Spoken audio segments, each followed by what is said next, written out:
Assalamualaikum warahmatullahi wabarakatuh. Bismillah. Alhamdulillah.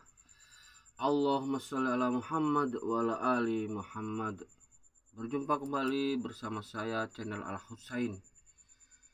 Kali ini saya akan melanjutkan pembacaan buku yang dikarang oleh Lothrop Stoddard, yaitu Dunia Baru Islam, Kebangkitan Islam.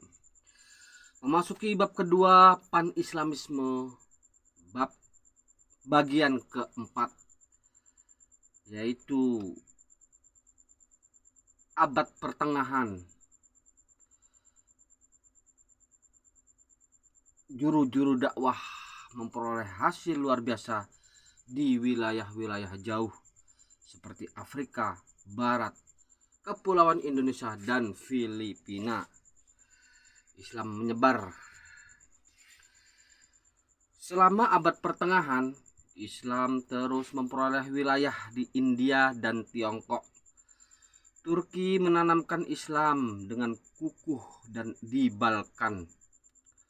Sedang di antara abad ke-14 dan ke-16, juru-juru dakwah memperoleh hasil luar biasa di wilayah-wilayah jauh seperti Afrika Barat, Kepulauan Indonesia, dan Filipina. Tetapi hembusan nafas pertama dari kebangkitan Islam meniup kembali rabuk-rabuk api.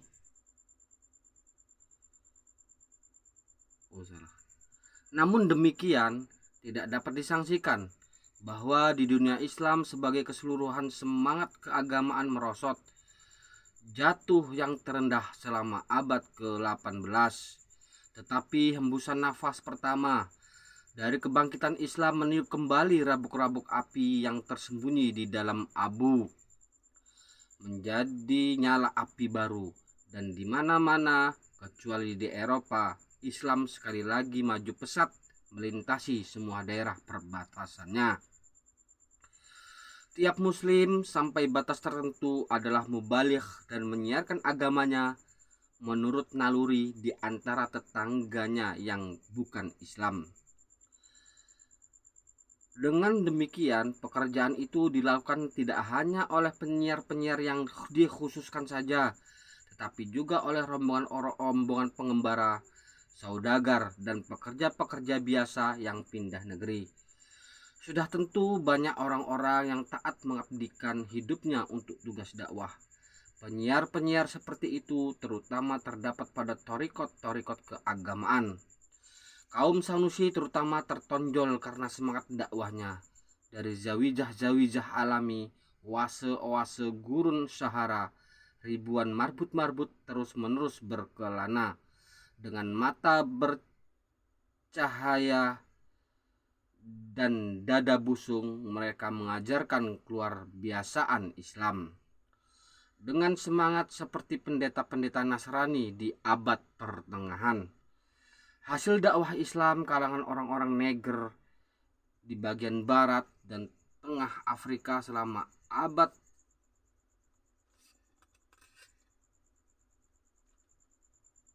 sungguh menakjubkan. Tiap peninjau Eropa yang jujur sama-sama mengakui hal itu.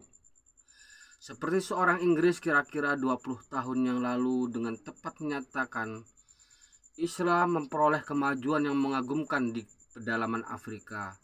Ia menghancurkan kepercayaan primitif. Terhadap hal itu, propaganda Nasrani tidak berarti apa-apa. Dan seorang Zending Protestan Prancis berkata dengan nada yang sama, dalam gerak majunya Islam, kita lihat langkahnya kadang-kadang perlahan-lahan, tapi tak pernah berhenti menuju jantung Afrika. Sekalipun banyak halangan dijumpai, tidak jemu-jemunya ia melanjutkan perjalanannya. Tak satu pun ditakutinya. Sekalipun Nasrani adalah saingannya yang paling besar, dihadapinya tanpa dendam. Demikian yakin dia akan kemenangannya, sementara orang-orang Nasrani memimpikan kemenangannya atas Afrika. Orang-orang Islam memperolehnya. Cara Islam maju ke arah selatan diperlihatkan secara dramatis oleh kejadian baru-baru ini. Beberapa tahun yang lalu, penguasa-penguasa Inggris tiba-tiba mengetahui bahwa Islam sudah menerobos Nyasalandia. Suatu penyelidikan menghasilkan fakta bahwa hal itu adalah kerja orang-orang Arab Zanzibar. Mereka memulai dakwahnya sekitar tahun 1900.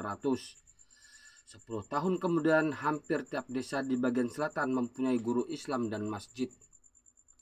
Sekalipun gerakan itu nyata-nyata anti orang Eropa, penguasa Inggris tidak berani menghalanginya karena khawatir terjadi perbenturan di mana-mana. Banyak peninjau-peninjau Eropa khawatir bahwa dengan dilintasinya Zimbabwe oleh Islam adalah hanya soal waktu saja lagi masuknya ke Afrika Selatan. Kemenangan Islam itu tidaklah hanya semata-mata terhadap kepercayaan primitif, tetapi juga atas kerugian Nasrani Afrika. Di Afrika Barat banyak orang-orang yang telah dinobatkan oleh zending Eropa menyeberang masuk Islam. Sementara itu di seberang benua, gereja Abyssinia Purba yang selama ini merupakan pos terdepan terhadap Islam menjadi berbahaya sekali kedudukannya lantaran menghebatnya banjir kebangkitan Islam. Tidaklah oleh penaklukan perang, tetapi oleh perembesan secara damai orang-orang Abyssinia masuk Islam.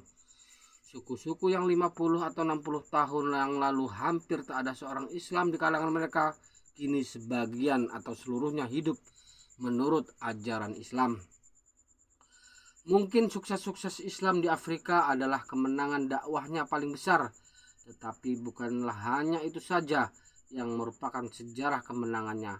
Seperti beberapa contoh yang diperlihatkan oleh bagian lain dunia Islam. Dalam bab yang terdahulu telah saya ceritakan gerakan liberal di antara orang-orang Tartar Rusia. Itu hanyalah satu tahap dari kebangkitan Islam di daerah itu.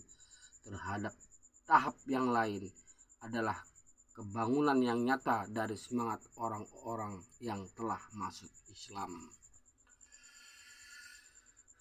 Demikianlah bacaan kisah dari sejarah yang ditulis oleh Lothrop Stoddard. Semoga kita bisa mencerna